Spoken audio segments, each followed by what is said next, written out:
اللهم صل على محمد وآل محمد اللهم صل على محمد وآل محمد اللهم صل على محمد وآل محمد. The rabbis were in Medina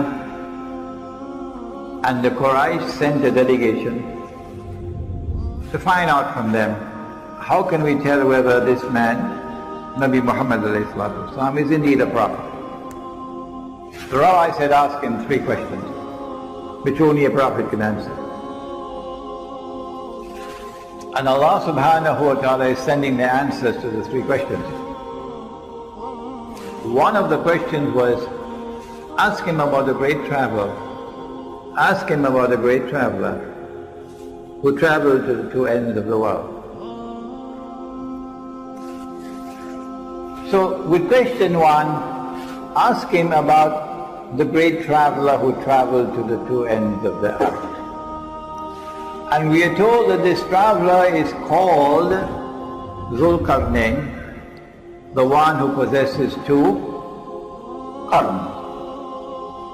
And qarn can mean a horn, so Qarnain will be 2 horns. قُلْ سَأَتْلُ عَلَيْكُم مِّنْهُ ذِكْرًا. I am going to tell you something about him which must be remembered. إِنَّا مَكَّنَّا لَهُ فِي الْأَرْضِ وَآتَيْنَاهُ مِنْ كُلِّ شَيْءٍ سَبَبًا. Behold, we established him on earth securely, with the power, with the means, with the capacity and the knowledge and the right means to achieve anything that he might set out to achieve. And so surely a superpower, not an ordinary power, a superpower. فَأَتْبَعَ سَبَبًا. And so he chose the right means now to do what he wanted to do. حَتَّى إِذَا بَلَغَ مَغْرِبَ الشَّمْسِ. He sets out on a journey to the west. And he reaches a place where the sun is setting.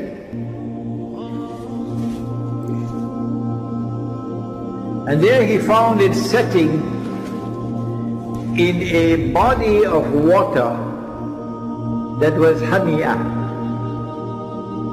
dark, murky, so visibility in that water will be very shallow. Is it possible for us to identify that body of water? If we can, we'll be on the way to locating the geographical location of the area in which we're talking about. We're going to do that in a moment, inshallah. Then Zulkarnain set off on the second journey now, and he's going to the rising of the sun. And so now he travels in the third direction. إِذَا بَلَغَ بَيْنَ السَّدَّيْنِ. He comes to a place between a pass between 2 mountain ranges. On this side are mountains, on this side are mountains. And in between there is a pass. Can we locate geographically where we're talking about? Is it possible? A pass between 2 mountain ranges. And there he came across a people, لَا يَكَادُونَ يَفْقَهُونَ قَوْلًا.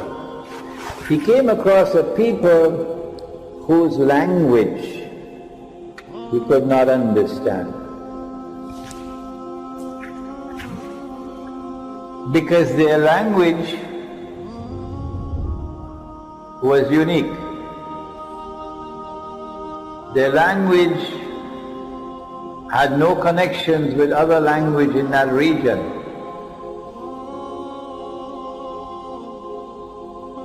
It was a language which was not connected with all the other languages in that region. It was a unique language.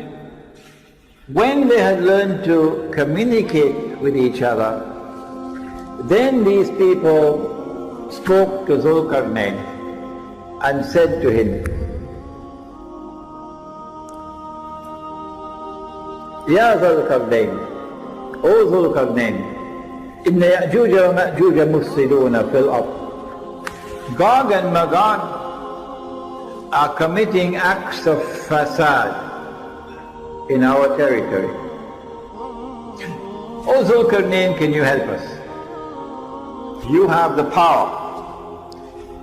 Can you build a barrier to protect us from these people? He should have said, I don't need to build any barrier. I'll move in there and I'll beat them up and they won't touch you anymore. So I don't need to build any barrier. I'll go and teach them a lesson they'll never forget. But no, he didn't say that. They said, we're prepared to pay you. He said, I don't need your money. What Allah has given to me is more valuable. He recognized that even though he had this power, his power was not enough to be able to go and teach them a lesson. So he agreed to build a barrier, recognizing that their power was so great that even he could not defeat them. What I need from you is your labor. Help me with your manpower. And I'm going to build a barrier between you. Now number 96, verse number 96. Bring me blocks of iron. And so that has to be a geographical location where there's iron ore.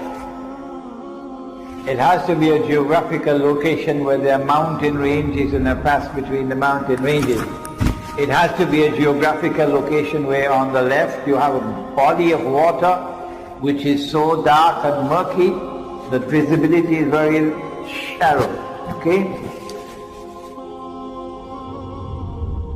And it has to be an area where there are large deposits of iron ore.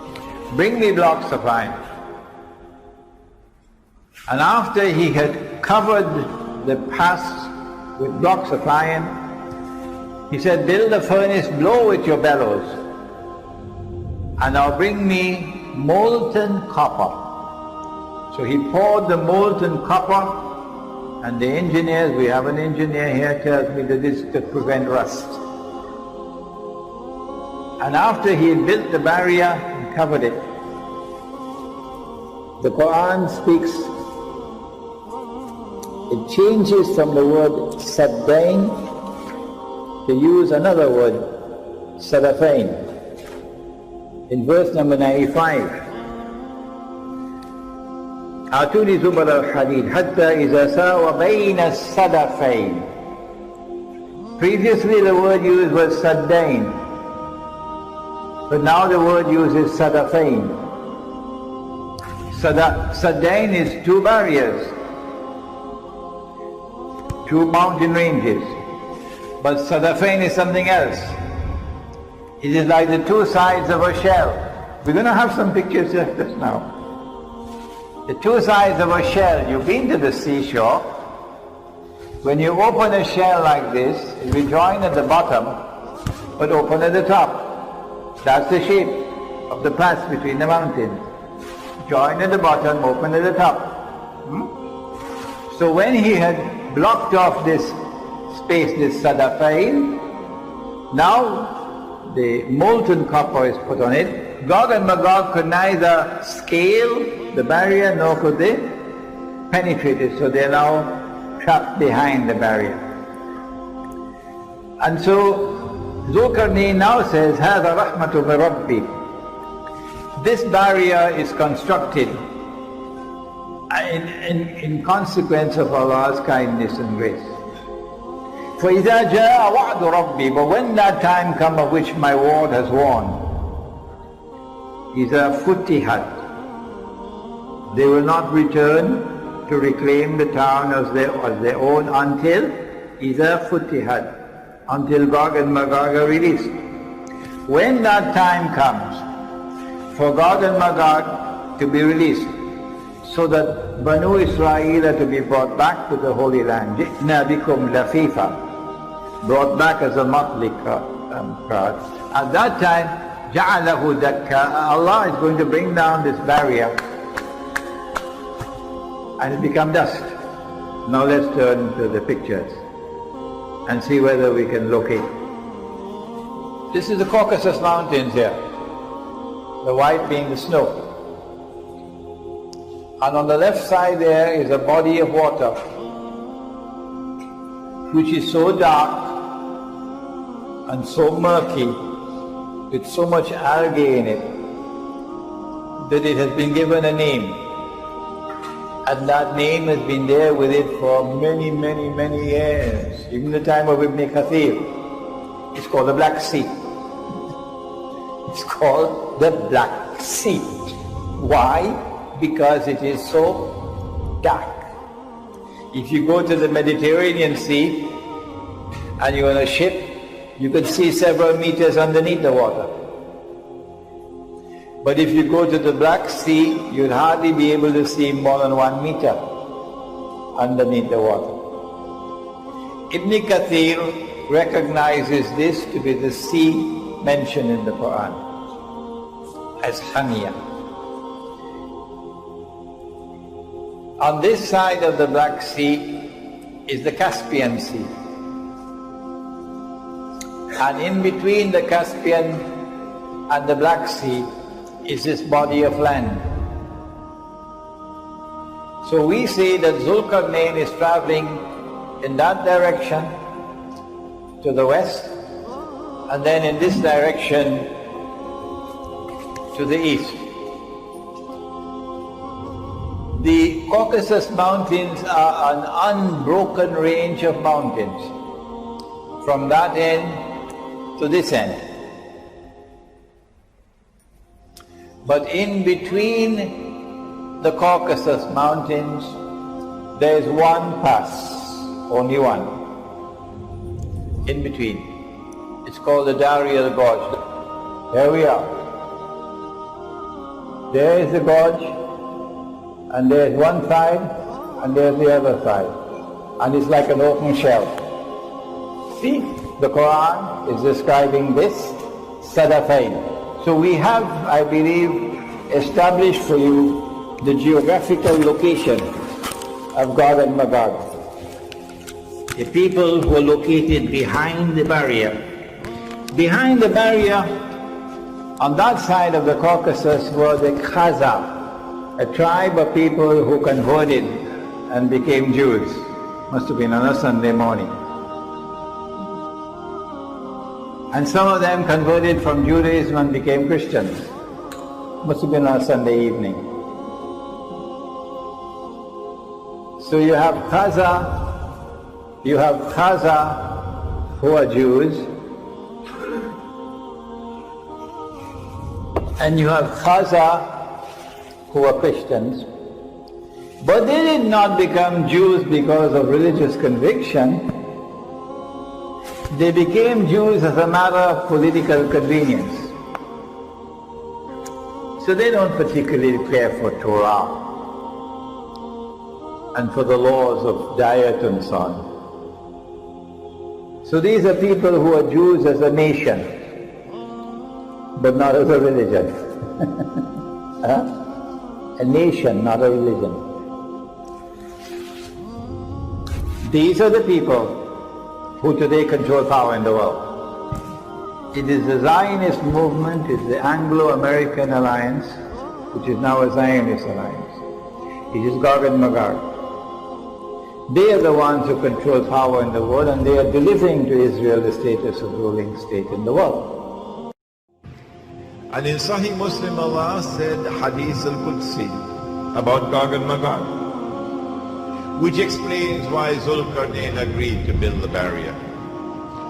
I have created creatures of mine, so powerful that none but I can destroy them. Gog and Magog, of course, are human beings, not some strange creatures with ears from here to San Fernando, and tall from here to the clouds. They are human beings. The Prophet said, alayhi salatu wasalam, they are Banu Adam. Banu Adam, human beings. When Gog and Magog are released into the world, there are many, if you'll allow me to use this word, there are many footprints by which we would be able to recognize them when they're released into the world. But before we go to looking for the footprints, let us go to the Prophet ﷺ in Medina.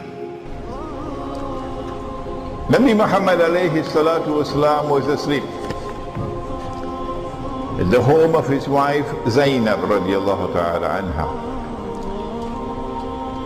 And he woke up from his sleep, and the hadith is located in Sahih Bukhari in several different versions from several different sources, companions.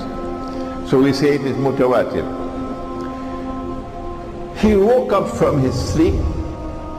What he had seen in his sleep, also a vision like Ibrahim alayhi salam, was so terrible, that his face was red, flushed red. It has to be something terrible for the Prophet of Allah to wake up with his face all red, flushed red. What did he see? He woke up and he spoke these memorable lines. He said, وَيْلٌ لِلْعَرَبِ مِنْ شَرٍّ قَدْ اقْتَرَبَ. Woe unto the Arabs because of an evil, an evil. It can't be an ordinary evil for his face to be so flushed red. It has to be a very great evil, which is now close. And then he raised his hands like this and he said, today. Today means this day or 1,000 years from now. Where has reason fled? He said, today. A hole has been made in the rudder. He didn't use the word sad, he used the word rudder. Surah Al-Kahf has both the words. When they asked Zulkarnain to build it, they used the word sad. When he built it, he used the word radam. And the hadith says the radam of Zulkarnain, of Yajuj and Majuj. Today a hole has been made, indicating that the great evil which is going to devastate the Arabs has not as yet occurred. It is an end time event because the words Gog and Magog are there. What is this great catastrophe that is coming on the Arabs? What is this great destruction that is coming on the Arabs which has not as yet come? Where is Islamic scholarship today? Why are you not asking these questions? And I'm not asking the Malay ulama. I'm not asking the Indonesian ulama. I'm asking the Arab ulama. She asked, who? Zainab radiallahu ta'ala anha. Anuhlika, will we be destroyed? Anuhlika, halaka, to destroy. Will we be destroyed? This is the word she asked. Will we, the Arabs, be destroyed when there are righteous people amongst us? The hadith is in Sahih Bukhari. He said, Na'am, yes. And then he went on to use words I never understood until recently, until I saw the pathetic state of Islamic scholarship today, and the even pathetic state of those who lead Muslims today. He said, إِذَا كَثُرَ الْخَبَثِ when the scum prevails, then it will come. And today, the scum prevails. They have eyes and yet they cannot see. They have ears and yet they cannot hear.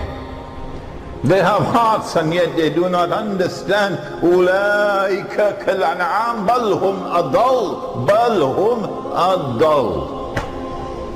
They're worse than cattle. They're the scum.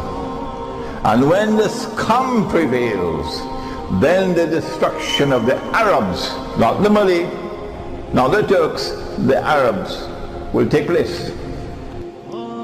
Indicating that in the lifetime of the Prophet ﷺ, not only was Dajjal released, but also the Gog and Magog was released. The barrier was brought down in the lifetime of the Prophet.